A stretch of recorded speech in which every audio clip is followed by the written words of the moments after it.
नमस्कार, उदयपुर न्यूज में आपका स्वागत है। आप देख रहे हैं हमारा खास कार्यक्रम बिसात 2022 और आपके साथ मैं हूं आपकी अपनी कृतिका चौबीसा।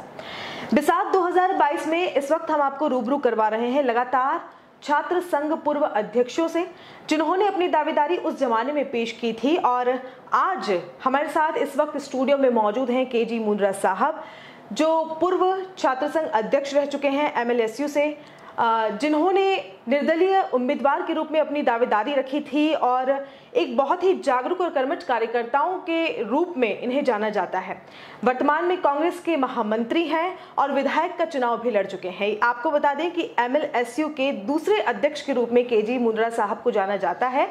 पहले इन्होंने महेंद्र सिंह जी शेखावत के सामने अपनी दावेदारी रखी थी और दूसरी बार दुर्गा सिंह राठौड़ के सामने अपनी दावेदारी को इन्होंने रखा था और निर्दलीय के रूप में चुनाव को इन्होंने जीता था। नमस्कार सर, बहुत बहुत स्वागत करते हैं आपका उदयपुर न्यूज में। सर, बिसात 2022 एक ऐसा प्लेटफॉर्म है जहां पर सभी अध्यक्षों को बुलाया जा रहा है, सभी दावेदारों से बातचीत की जा रही है। उसी क्रम में सर, आपसे आपके ज़माने की राजनीति के बारे में जानना चाहते हैं, जिससे कि अभी का जो युवा नेता है वो रूबरू हो सके। तो किस तरह की राजनीति आपके समय में रहती थी सर? सबसे पहले मैं उदयपुर न्यूज़ का बहुत बहुत हार्दिक आभार। मैं बताना चाहूँगा सभी मेरे दोस्तों को कि छात्र राजनीति पहली सीढ़ी होती है किसी भी राजनीति के क्षेत्र में कदम रखने की, और वहाँ से हमें जो सीखने को मिलता है वो हमारे आगे जीवन की हमारी दिशा तय करती है कि हम राजनीति को किस रूप में हम अपने आप को स्थापित करेंगे। तो मेरा ऐसा मानना है कि हमारे समय में हम लोग जितने भी हमारे साथी थे, सामने जो उम्मीदवार लड़ते थे, वो और हम मिलकर हमारा मुख्य केंद्र छात्र समस्याओं के साथ संघर्ष करके प्रशासन के साथ, कुलपति विश्वविद्यालय प्रशासन के साथ मिलकर हम छात्रों की भलाई के लिए काम करना हमारा मुख्य उद्देश्य हुआ करता था। चुनाव हमारे समय में शुरू में नहीं होते थे, चुनाव बाद में हुए। जब मेरा सत्र का आखिरी चल रहा था उस समय चुनाव शुरू हुए थे और हमें मौका मिला वो चुनाव लड़ने का।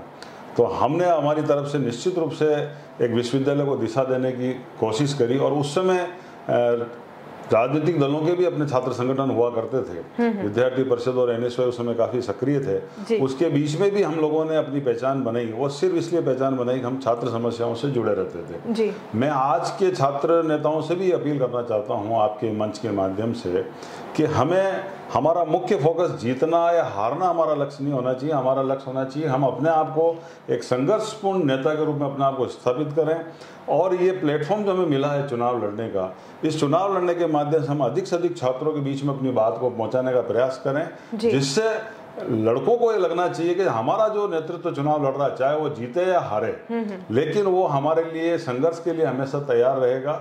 ऐसी हमारी ये सोच हमारी होनी चाहिए। जी सर, आपने निर्दलीय के रूप में चुनाव लड़ा था, क्या वजह रही थी, क्या कारण रहे थे उस वक्त? ऐसा मैडम, छात्र राजनीति में छात्र संगठन भी जो काम करते हैं वो कई बार योग्य उम्मीदवारों को नजरअंदाज कर देते हैं, या जो छात्र हितों के लिए जो संघर्ष कर रहा है वो किसी कारणवश उनको उम्मीदवार नहीं बना पाते हैं। कुछ जातीय संघर्ष, जातीय मुद्दा भी चल जाता है। उस समय में जो लोग चुनाव नहीं लड़ सकते, तो मेरा ऐसा मानना है कि विश्वविद्यालय की राजनीति का प्लेटफॉर्म सबके लिए होना चाहिए, और उसमें जो भी छात्र समझता है कि मैं छात्र समस्याओं के लिए मैं संघर्ष कर सकता हूं और मुझे इस चुनाव में लड़ना चाहिए, तो मैं वो ऐसे छात्र नेताओं को अप्रिशिएट करूंगा कि वो अपने आप को स्थापित करने के लिए इस प्लेटफॉर्म का उपयोग करें।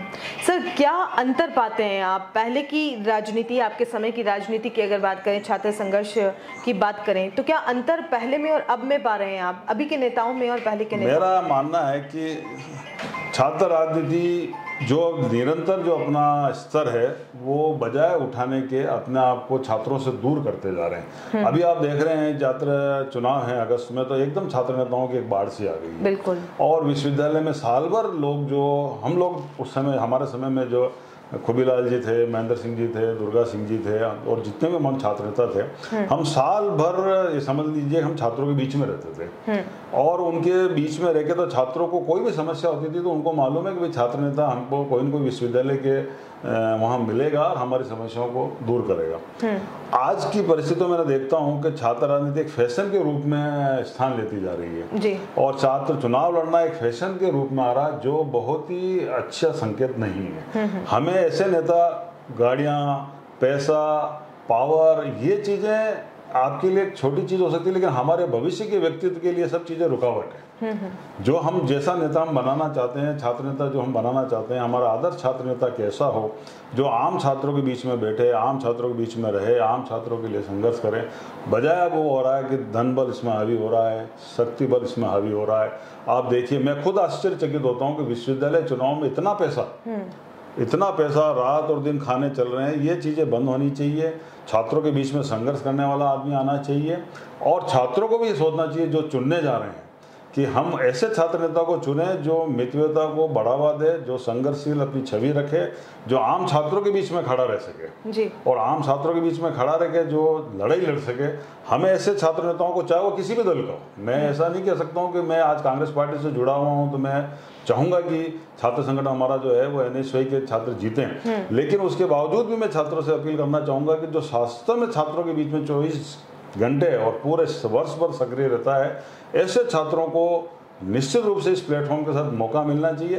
राजनीतिक दल के दरवाजे तो सबके लिए खुले हैं जी। चुनाव जीतने के बाद आज मान लो किसी संगठन से जीतता है, वो किस संगठन में जाएगा, क्या करेगा, वो उसके ऊपर निर्भर करेगा। लेकिन अगर वो अपनी संघर्षपूर्ण छवि बनाकर छात्रों के बीच में अपनी पहचान बनाता है, और इन बीमारियों से जिनके लिए आज आम जनता इन पैसे से, चुनाव में जो इतना पैसा खर्च हो रहा है, आप खुद देख रहे हैं, MLA के चुनाव में पैसा खर्च हो रहा है, प्रधान के चुनाव में पैसा खर्च हो रहा है। हम छात्र राजनीति में अगर उसी चीज को नहीं रोकेंगे तो ये आगे चलकर और विकराल रूप धारण करेगी। इस विकराल रूप को धारण करने के लिए हम ऐसे छात्र नेताओं को, मैं अपील करता हूँ सब छात्रों से कि ऐसे भी छात्र सामने आने चाहिए जो इन व्यवस्थाओं का भी विरोध करे। केवल अपना चुनने तक ही अपना को सीमित नहीं रखे, बजाय उनके उस व्यवस्थाओं का भी वो विरोध।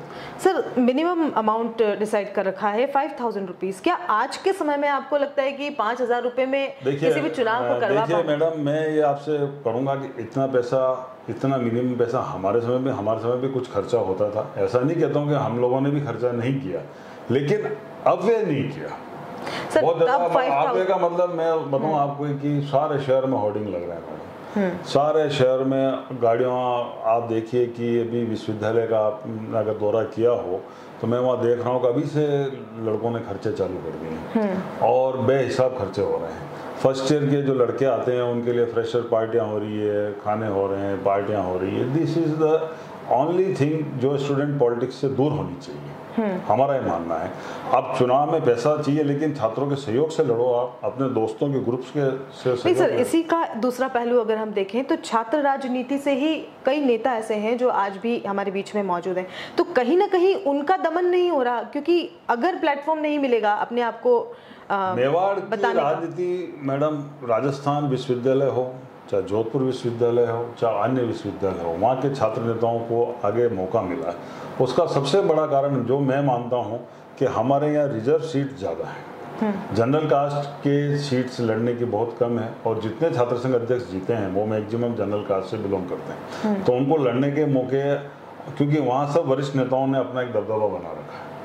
तो वरिष्ठ नेताओं में अब उदयपुर शहर है, वल्लभ नगर है, मावली है, 3 सीट हमारे यहाँ बचती हैं। तो वो लड़के जो चुनाव जीत के आते हैं उनको राजनीतिक दलों में उस समय मौका नहीं मिलता जब उनके पास शक्ति होती है, समय होता है, वो अपना दे सकते हैं। तो कुछ कारण है जिसकी वजह से सुखाड़ा विश्वविद्यालय के छात्र राजनीति में आगे नहीं चल पाए, मौका कम मिला है। ऐसा मैं नहीं कहता हूँ कि वो योग्य नहीं है, योग्य सब हैं, लेकिन मौका उनको उतना नहीं मिला जितने दूसरे विश्वविद्यालय के छात्र नेताओं को मिला, क्योंकि उनके पास लड़ने के लिए उम्मीदवार नहीं थे। तो जो छात्र संघ अध्यक्ष जीतता है उनको वहाँ मौका मिल जाता है। जोधपुर यूनिवर्सिटी के आधे अध्यक्ष MLA बन चुके हैं, राजस्थान विश्वविद्यालय के आधे अध्यक्ष MLA बन चुके हैं। उनका कारण है मैडम कि उनके वहाँ जनरल सीट्स ज़्यादा है। उदयपुर यूनिवर्सिटी और सुखाड़ा विश्वविद्यालय का ये सबसे बड़ा नेगेटिव पॉइंट है कि हमारे पास सीटें बहुत कम हैं, और जो सीटें हैं वहाँ इतने वरिष्ठ नेता हैं कि उनको ये छात्र नेता हिला नहीं सकते। तो सर, आपको ये लगता है कि जनबल के आधार पे जीता जा सकता है? बच्चों को जो अभी जिस तरह से फ्लैक्सेस, बैनर्स लगाने के लिए उन लोगों को मना कर रखा है, वो सही कर रखा है? बिल्कुल सही है। विश्वविद्यालय परिसर हमारा परिसर है, वो साफ सुथरा होना चाहिए। वहाँ जो वोट देने जा रहा है वो किसी भी तरह से प्रभावित नहीं हो, किसी भी चीज़ों से वो प्रभावित नहीं होकर निष्पक्ष मतदान कर सके। इसके लिए लिंगदो कमेटी ने बहुत अच्छा किया कि विश्वविद्यालय परिसर में आप एक भी होर्डिंग नहीं लगाएंगे। इवन अभी प्रशासन से भी मैं अपील करना चाहूँगा कि जो शहर के अंदर भी जो पोस्टर लग रहे हैं ये भी हटने चाहिए। शहर के अंदर रैलियों पर प्रतिबंध है, विश्वविद्यालय के अंदर आप अपना शक्ति प्रदर्शन कर सकते हैं, विश्वविद्यालय के बाहर शक्ति प्रदर्शन नहीं कर सकते हैं, जबकि अभी वो उल्टा रहा है। मैं यहाँ के पुलिस अधीक्षक महोदय, जिला कलेक्टर महोदय से भी अपील करूँगा आपके चैनल के माध्यम से कि इस तरफ ध्यान दें। शहर के अंदर जिस तरीके से अभी होर्डिंग्स लग रहे हैं उनको तुरंत उतरवाया जाए, और निष्पक्ष चुनाव के लिए जरूरी है कि किसी भी तरह का ऐसा प्रचार नहीं हो जो मतदान को प्रभावित करे। सर, सोशल मीडिया को कितना एक्टिव मानते हैं, क्योंकि आपके ज़माने में सोशल ओनली एडवर्टीजमेंट या हमारा जो विचारों का सशक्त माध्यम जो है वो सोशल मीडिया होना चाहिए, आपके जैसे चैनल के माध्यम से होना चाहिए। ये मैं आपके चैनल को भी निवेदन करूंगा, आपके डायरेक्टर महोदय मनु राव जी से, आपसे, कि आप विश्वविद्यालय में एक डिबेट रखा है जी, जो भी कैंडिडेट चुनाव लड़ रहे हैं उसका आपके चैनल के माध्यम से डिबेट हो, और उसके लिए प्लेटफॉर्म, जैसे चुनाव में आपने देखा हो आज तक वाले भी आते हैं, जी न्यूज़ वाले भी आते हैं, ये करते हैं। तो मैं चाहूँगा कि आप भी अपना एक डिबेट रखें जिससे लड़कों की नेतृत्व क्षमता सामने आए। तो वो ज़रूरी है, सोशल मीडिया ही हमारा प्रचार का मुख्य आधार होना चाहिए आज की तारीख, क्योंकि अभी जैसे चुनाव की डेट डिक्लेयर हुई है, सुखाड़िया विश्वविद्यालय में 50% से ऊपर लड़के और लड़कियों ने कॉलेज माना बंद कर दिया। वो सिर्फ लास्ट में वोट डालने आएंगे। तो अब उनके पास कैसे पहुंचा जाए, उसका पास एक ही माध्यम है, ये आपके local news channels and social media. तो सोशल मीडिया, और मेरे जो विचार हैं, मैं क्या कहना चाहता हूँ छात्रों को, तो मैं निश्चित रूप से सभी छात्र नेताओं से भी अपील करूंगा कि सोशल मीडिया का अधिक से अधिक उपयोग करें। सर, फीमेल की कितनी इसमें ये मानते हैं आपकी एक्टिव होना जरूरी, क्योंकि अभी तक कोई भी अध्यक्ष पद के लिए कोई नहीं फीमेल आगे आई है। ये सबसे बड़ा कारण जो आपने और हमने महसूस किया है वो धन बल हो।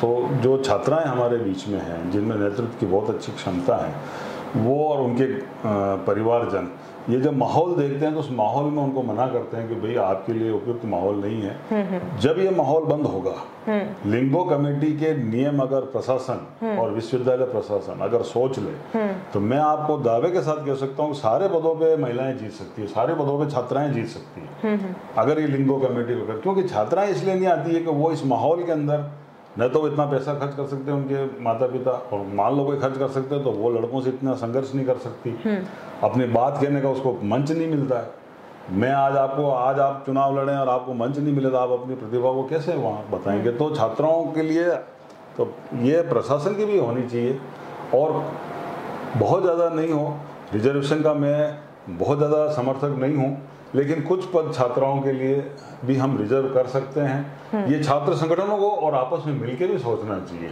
कि भाई इस कॉलेज का अध्यक्ष है या उपाध्यक्ष है या महामंत्री है, कार्यकारिणी में तो हम लेते ही हैं। कार्यकारिणी हमारी बनती थी, जो नॉमिनेशन हम करते थे तो उसमें हम छात्राओं की कमी को भी पूरा करते थे जी। लेकिन इलेक्टेड के लिए लिंगो कमेटी ने ऐसा कोई प्रावधान किया नहीं है जी। ये सब लोग हम छात्र संगठन और छात्र नेता जो मिलकर लड़ रहे हैं वो कर सकते हैं, और अदरवाइज अगर लिंगो कमेटी को पूरा लागू किया जाए तो निश्चित रूप से छात्राओं का दिल खुलेगा और वो चुनाव लड़ने की हिम्मत जुटा पाएगी। सर, जनरल समस्याएं क्या रहती है स्टूडेंट्स की, ये बताएं, क्योंकि एडमिशन को लेकर, एग्जाम को लेकर, देखिए तात्कालिक समस्या तो रहती है प्रवेश को लेकर। हाँ। हर साल विश्वविद्यालय अपने क्षमता से ज़्यादा सीटें बढ़ाता है जी। आप ये देखेंगे मैडम, आपको आश्चर्य होगा कि 15,000 वोटर हो गए या 18,000 वोटर हो गए, नियमित छात्रों की बैठने की कैपेसिटी आज भी विश्वविद्यालय में 6,000 से ज़्यादा नहीं है। तो ये संख्या दबाव में बढ़ती यहाँ तक आ गई है। दूसरा, हम लोग जो चुनाव लड़ते हैं वो चाहते हैं कि हम अधिक से अधिक एडमिशन कराएं, लेकिन उस एडमिशन में विश्वविद्यालय सीटें बढ़ा देता है, एडमिशन हो जाते हैं, बैठने की जगह है नहीं। तो एक ये समस्या है, पर इसमें इस समस्या के लिए या तो बिल्डिंग बने या उनका अदरवाइज छात्र नेताओं का ये रहता है। दूसरा, परीक्षा परिणाम हमारे यहाँ प्रमुख समस्या। जो होनहार छात्र है जिसको कई विश्वविद्यालय में प्रवेश लेना होता है, विश्वविद्यालय की व्यवस्था इतनी चरमरा चुकी है कि समय पर परीक्षाएं नहीं होती है, समय पर रिजल्ट नहीं आते हैं। हम दूसरी यूनिवर्सिटी में एडमिशन लेने जाते हैं तो मालूम पड़ता है कि हमारी यूनिवर्सिटी के तरफ से रिजल्ट ही नहीं आया। तो हमारे कई प्रतिभावान छात्रों को नुकसान हो रहा है। खेलों में जो सुविधाएं होनी चाहिए पहले से बहुत बड़ी है, लेकिन अभी भी खेलों में सुविधाएं बहुत कम हैं। आज मैं एक बार इंदौर विश्वविद्यालय गया था, मैंने वहाँ देखा, वहाँ अंतर्राष्ट्रीय स्तर के स्टेडियम है, अंतर्राष्ट्रीय स्तर के एथलेटिक ट्रैक है। सुखाड़ा विश्वविद्यालय में वो नहीं है, स्विमिंग पूल आज नहीं है, विश्वविद्यालय के ऑडिटोरियम की कैपेसिटी बहुत कम है। ऐसी कई समस्याएं हैं। छात्रों के बीच में अच्छी लाइब्रेरी नहीं है, अच्छे कैफेटेरिया नहीं है जहाँ, और मैं सबसे बड़ी समस्या तो मानता हूँ हमारे जो प्राध्यापक हैं उनका समय फिक्स होना चाहिए। छात्र नेताओं से मैं अपील करता हूँ कि वो विश्वविद्यालय कुलपति से बात करें कि 10 से 5 हमारे प्राध्यापक भी विश्वविद्यालय परिसर में हों, चाहे उनकी क्लास हो या नहीं हो, ताकि कोई लड़का कोई क्वेश्चन पूछना चाहे, जवाब सुनना, तो वो प्राध्यापक मिलते नहीं। जबकि दिल्ली यूनिवर्सिटी और बाकी बड़ी यूनिवर्सिटियों में जो रैंकर हैं यूनिवर्सिटियाँ, उनमें 9 से 5 वहाँ आपको लेक्चरर्स मिलेंगे। यहाँ हमारे यहाँ 2 घंटे लेक्चरर्स आते हैं और रवाना, लड़कों भी मस्त हैं। तो ये चीज़ें, कई ऐसी समस्याएं हैं जिनको लेके चुनाव में लड़के, जैसे हमारे समय में एक दीक्षांत समारोह की हम बहुत, आज हमें खुशी है कि हर वर्ष दीक्षांत समारोह हो रहे हैं जी। तो ऐसी कई चीज़ों में सुधार भी आया है, अभी भी सुधार की बहुत गुंजाइश है। और सब पुलिस और प्रशासन से हमेशा नाराजगी रहती है। जो भी छात्र संघर्ष, छात्र हितों की बात करता है, हमेशा से कोई ना कोई केस उन पर, कभी मुकदमा दर्ज कर दिया जाता है, कभी कुछ राजकार्य में बाधा की बात कर दी जाती है, तो वो बच्चा जो है वो आगे नहीं बढ़ पाता और स्टूडेंट्स की डिमांड वहीं की वहीं रह जाती है। सर उस पर क्या कहेंगे? मेरा ऐसा मानना है कि आपकी जो लड़ाई है वो शब्दों से होनी चाहिए। मैं आज मान लो मैं किसी अधिकारी से बहस कर रहा हूँ तो मेरे को वहाँ न तो गमला तोड़ने की ज़रूरत है, न मुझे कांच तोड़ने की ज़रूरत है, न मुझे किसी तरह की कहने की। अगर मेरी बात में दम है, मेरे मुद्दे में दम है, तो मुझे इन चीज़ों से दूर हटना चाहिए। राजकार्य की बाधा आप करोगे तो लगेंगे। आज मुझे बड़ा अपने आप पे गर्व है कि आज दिन तक मेरे ऊपर विश्वविद्यालय द्वारा या किसी भी द्वारा राजनीति के दौरान मेरे ऊपर कोई मुकदमा आज दिन तक इस टाइप का नहीं हुआ कि हमने सार्वजनिक संपत्ति को कोई नुकसान पहुंचाया। तो मैं छात्रों से कहूँगा कि विश्वविद्यालय की संपत्ति हमारी संपत्ति है। आप आवेश में होश ना खोएं। जोश में होश खोना सबसे बड़ी बीमारी है। आपका जोश है, आप कुलपति से लड़ रहे हैं, रजिस्ट्रार महोदय से लड़ रहे हैं, परीक्षा नियंत्रक से लड़ रहे हैं, लेकिन आप न उनकी गर्दन पकड़ सकते हैं, न उनके साथ मैन हैंडलिंग होनी चाहिए, न आप विश्वविद्यालय की किसी भी संपत्ति हो, चाहे छोटा सा गमला हो, वो भी नहीं तोड़ना चाहिए। आपकी जो लड़ाई होनी चाहिए वो शब्दों के माध्यम से होनी चाहिए। आप अपने मुद्दों पर संघर्ष, मुद्दों में दम रखें और मुद्दों को मनवाने का प्रयास करें जी। बजाय अब हमारी सारी एनर्जी किस में लग रही है? पुलिस से लड़ने में। हमारी सारी एनर्जी किससे लड़ रही है? विश्वविद्यालय प्रशासन से लड़ने में। किस लिए? साहब हमारे केस हटाया जाए। केस गलती आपने करी, कांच उन्होंने तो नहीं फोड़ा जी, या कोई और चीज उन्होंने तो नहीं किया। मान लो उन्होंने उकसा भी दिया आज, तो भी आपका ये नहीं है अधिकार कि आप कांच तोड़ें। आपका ये अधिकार नहीं है कि आप किसी कर्मचारी के साथ मैन हैंडलिंग करें। इतना आपको संयम तो रखना पड़ेगा और सभी छात्र नेताओं को इस मामले में एकजुट होकर कि हम विश्वविद्यालय की संपत्ति को 1% भी नुकसान नहीं दें। जी सर। केजी मुंद्रा साहब, चंपा बाग के बारे में क्या कुछ कहना चाहेंगे आप?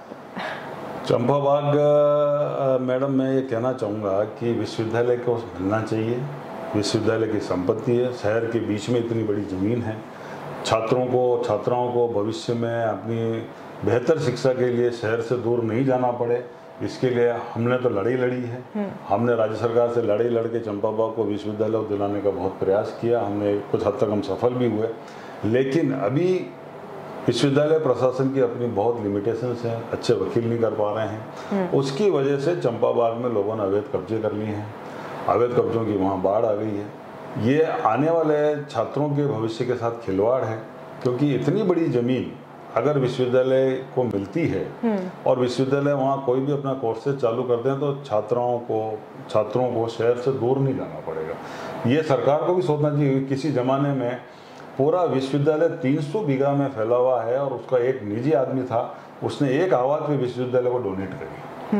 मैं चंपाबाग के निवासियों से भी कहना चाहता हूं कि वो अपनी लड़ाई को छात्र हितों में बंद करें और इस विश्वविद्यालय से जो भी सरकार उनको मुआवजा दे वो मुआवजा लें। और ये ज़मीन विश्वविद्यालय को शहर सौंपे। लोगों ने तो विश्वविद्यालय को करोड़ों की ज़मीन दान करी है जी।